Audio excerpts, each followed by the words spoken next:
ये शगुन के कुछ लिफाफे हैं, जरा देख लेना किस किस ने भेजे हैं। संगीता कहाँ है? गई क्या? तुम्हें नहीं पता? मुझे क्या पता, तुम्हें पता होगा, तुम भाई हो। तो क्या तुम खुश नहीं हो? क्या बेकार के सवाल करती हो? बेकार की चीज हूँ तो बेकार की बातें ही करूंगी ना। बात को उलझाओ मत। बात को तुम उलझाते हो, तुम्हारे घर के लोग। क्या मतलब है तुम्हारा? तुम मुंबई गए थे संगीता के यहाँ? नहीं, वो हाँ मतलब मैं बस मुझे बताया नहीं। क्यों? सीमा के आने की बात तय होते ही बड़ी बहू की कीमत खत्म हो गई। हाँ, क्या उल्टी सीधी बातें सोच रही हो? मैं उल्टी ही सोचती हूँ, सीधे तो बस तुम लोग सोचते हो। एक एक बात मुझे बताई जाती थी शेखर, संगीता के हर मामले में मुझसे भी राय ली जाती थी। और आज मुझे यहाँ तक नहीं बताया जाता कि तुम उसके पास जा रहे हो या नहीं। क्यों? क्योंकि सीमा आ चुकी है, इस घर को वारिस देने वाली बहू आ चुकी है। नहीं अरुणा, उसके आने से तुम्हारी जगह छीन नहीं जाएगी। छीन चुकी है शेखर, बातें मुझसे छुपाई जाने लगी है, इज्जत कम होती जा रही है। अब तो इस घर की बहू सिर्फ सीमा है, सिर्फ सीमा। ये तुम्हारी गलतफहमी है अरुणा, ऐसा कुछ भी नहीं है।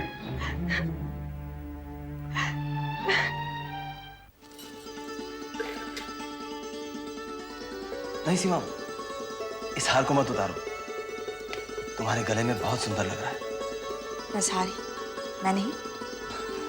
नहीं, ऐसी बात नहीं है, तुमने पहना है तभी तो इसकी चमक और बढ़ गई है। विशाल, आखिर हम एक हो ही गए। तुम्हारे घर वालों का सपना भी पूरा हो गया।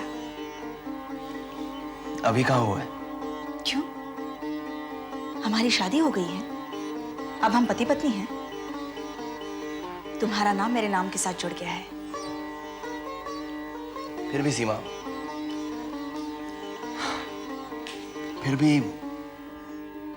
एक कमी बाकी है। वो क्या?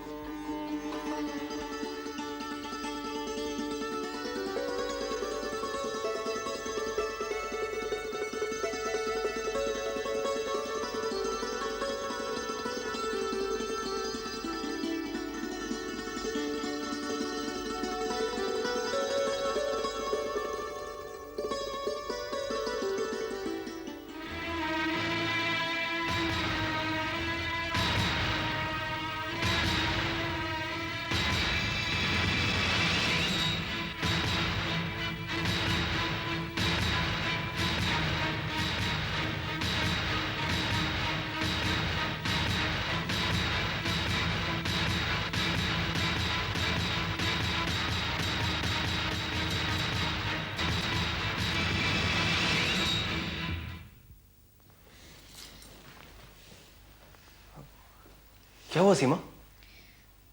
कुछ नहीं। तो फिर ये दूरी क्यों? विशाल, तुम चाहते थे, तुम्हारे घर वाले चाहते थे, इसलिए हमारी शादी हुई है। हम दुनिया के लिए एक हुए, इतना ही काफी है।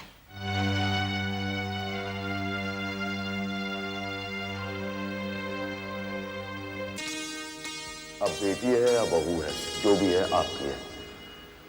हमारा उससे कोई संबंध नहीं, हमारा उससे कोई संबंध नहीं, हमारा उससे कोई संबंध नहीं, हमारा उससे कोई संबंध नहीं, हमारा उससे कोई संबंध नहीं, हमारा उससे कोई संबंध नहीं। मेरा भी किसी से कोई रिश्ता नहीं।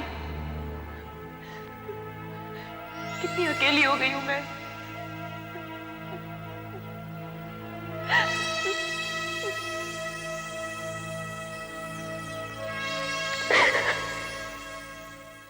फल जब पक जाए ना तो उसे तोड़ लेना चाहिए, वरना ना तो वो खाने के काम आता है और ना ही सजाने के।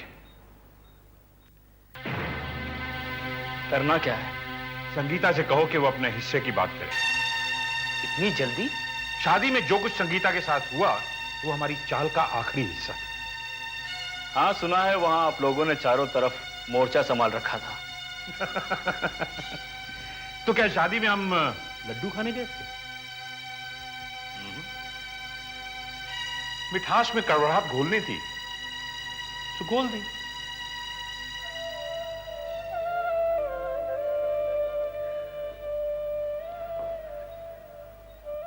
डैड, आप जानते हैं संगीता के दिल से बद्दुआएं निकलती हैं। तो फिर नहीं, बस यूं ही बोल रहा हूं। बोलने तक ठीक है बेटे, सोचने लगोगे तो तकलीफ में आ जाओगे। कैसी तकलीफ? यही दुआ बद्दुआ सोचने वाला इंसान पाप पुण्य का हिसाब करने लगता है। क्यों? पाप पुण्य कुछ नहीं होता है क्या? कुछ एक के लिए अगर पाप है तो दूसरे के लिए वही पुण्य है।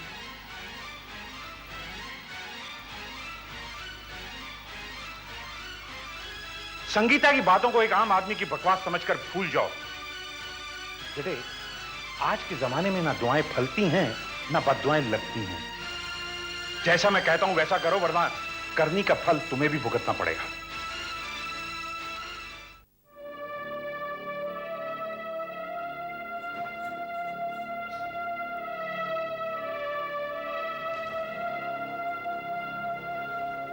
अभी क्या हुआ? संगीता, आदमी की सिर्फ एक गलती की सजा कभी कभी कितनी बड़ी होती है। मेरे मामले में तो उम्र भर की होती है। अच्छा, फिर शायद सबके साथ ऐसा ही होता होगा। बात क्या है? ये जो हमारा परिवार है ना संगीता, ये चिराग तले अंधेरे में जीने वाला परिवार है।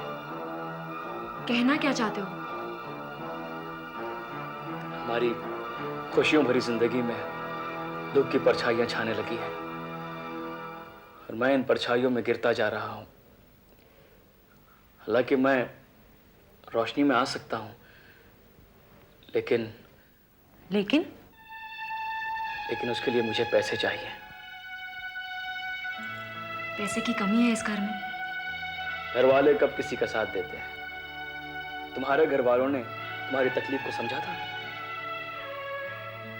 संगीता, जब इंसान चलने लगता है ना, तब उसे कोई सहारा नहीं देता है। मेरे घर वालों के पास पैसा है, लेकिन वो मेरा नहीं है। अभी जो कुछ भी है वो सब तुम्हारा ही तो है। सब यही समझते हैं, लेकिन मेरा कुछ नहीं है संगीता। जो कुछ भी है सब मम्मी का है। मम्मी का? लेकिन ना पापा के पास कुछ है और ना मेरे पास, सब मम्मी के पास है। हाँ, लेकिन मम्मी भी तो अपनी ही है। तुम उनसे नहीं कह सकते? नहीं कह सकता। मैं किसी का एहसान नहीं लेना चाहता संगीता। हालांकि मैं अच्छी तरह जानता हूं कि अगर एकदम मैंने पैसों का इंतजाम नहीं किया तो मैं बर्बाद हो जाऊंगा।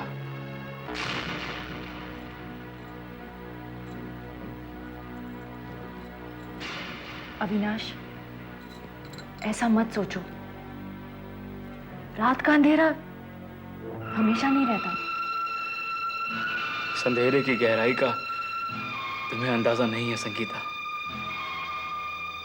मैं एक ऐसे जाल में फंस चुका हूं जिससे निकलने का शायद मेरे पास एक ही रास्ता है, खुदकुशी। अविनाश? नहीं अविनाश, नहीं। ऐसा दोबारा कभी मत कहना। मैं हूं ना तुम्हारे साथ, तुम्हारी अर्धांगिनी। तुम्हारे सारे सुख दुख अब मेरे सुख दुख है ना?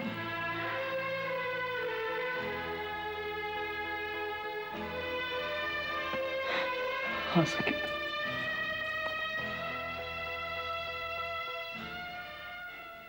अरे बहू, ये क्या कर रही हो तुम? लंच तैयार करना है ना आंटी? Aunty, sorry. हाँ जी। तुम खाना बनाओगी? हाथों की अभी मेहंदी उतरी नहीं है और तुम खाना बनाओगी? तो क्या हुआ, मुझे तो आदत है। वहां तुम अकेली थी, यहाँ सब लोग हैं। माँ जी, वो किरण। अरुणा बना देगी खाना। बहू जी। खाना नहीं बनाना था क्या? जी बनाना है माँ जी। मैं जरा पहले किरण को तैयार कर रही थी। वो तो मैं तैयार कर देती। ये देखो ना, अभी से किचन संभालना चाहती है। माँ जी, खाना मैंने बनाया या फिर भाभी ने, बात तो एक ही है ना। बात एक ही है, मगर तुम्हें कुछ दिन तो आराम मिलना चाहिए।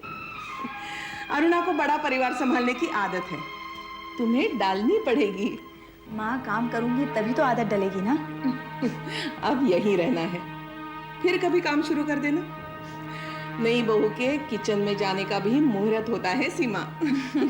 चल, अच्छा तुम्हें चने की दाल पसंद है ना? जी। अरुणा, आज वही दाल बना देना। जी माँ जी। मैं भाभी का हाथ बटा देती हूँ ना। चल तू बाहर।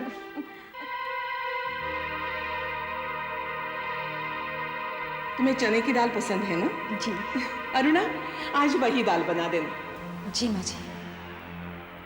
लीजिए। अब तो खुश हो? सीमा के घर आने से कितनी रौनक आ गई है। तुम्हारी इच्छा पूरी हो गई। कुछ हद तक तो हो गई, बाकी भी हो जाएगी। पर इस खुशी के साथ साथ संगीता का दिया दर्द भी दुखी करता रहेगा। उसे तो भूल जाना ही अच्छा है अमृता। हर चीज अपनी पसंद की नहीं मिलती। यही सोचकर तो चुप हूं। ऐसा नहीं लगता कि हम सच की तरफ पीठ करके बैठे हों?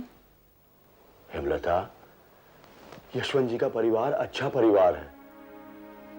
हाँ, यशवंत जी की बहन जरूर घर तोड़ने वाली हो सकती है, मगर बाकी लोग अच्छे हो तो एक बुआ क्या बिगाड़ सकती? क्या अविनाश ने कभी ऐसा महसूस होने दिया कि वो संगीता का दिल दुखाता है? नहीं तो। पर गलती हमारी है।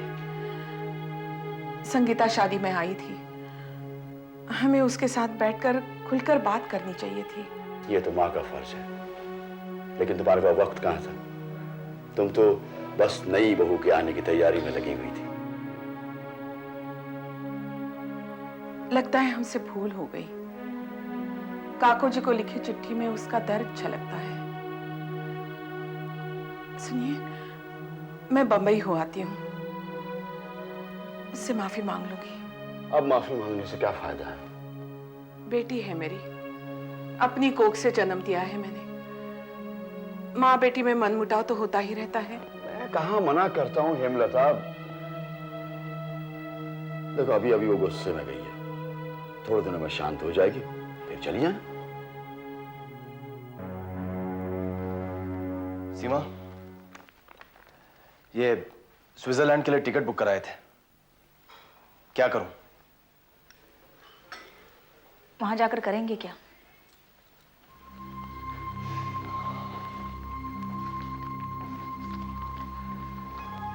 मैंने सोचा था कि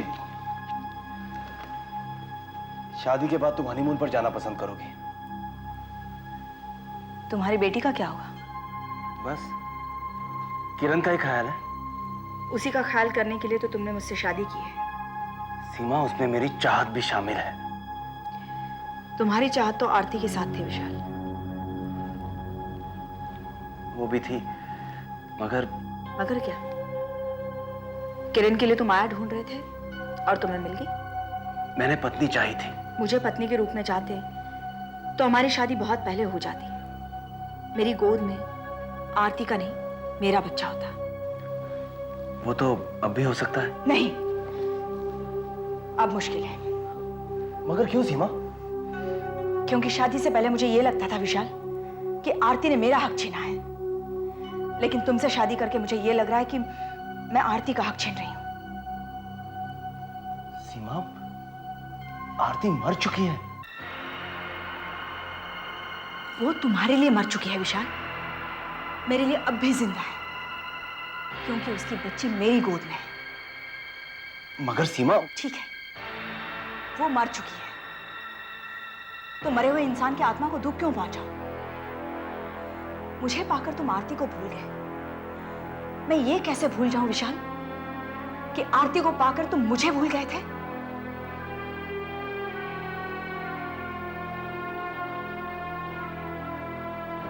सब समझ रही हूं मैं, सब। अब धीरे धीरे मुझे सीमा की नौकरानी बना दिया जाएगा। पता नहीं कहां से तुम्हारे दिमाग में बातें भर गई हैं।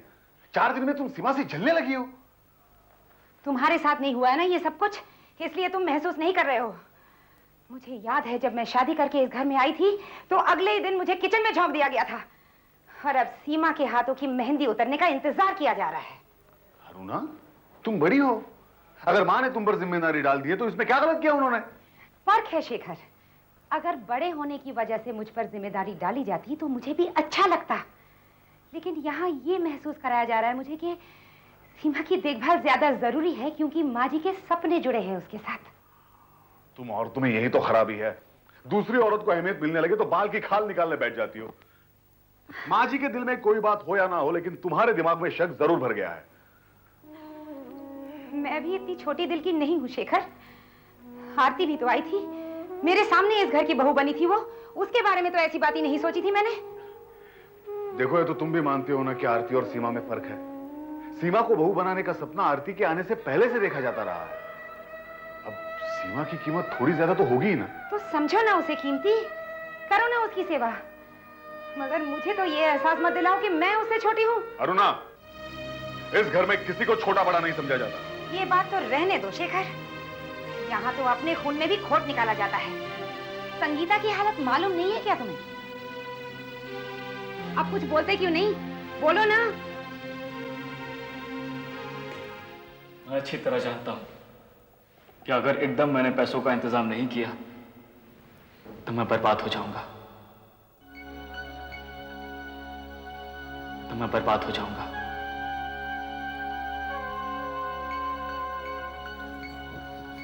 जिससे निकलने का शायद मेरे पास एक ही रास्ता है, खुदकुशी।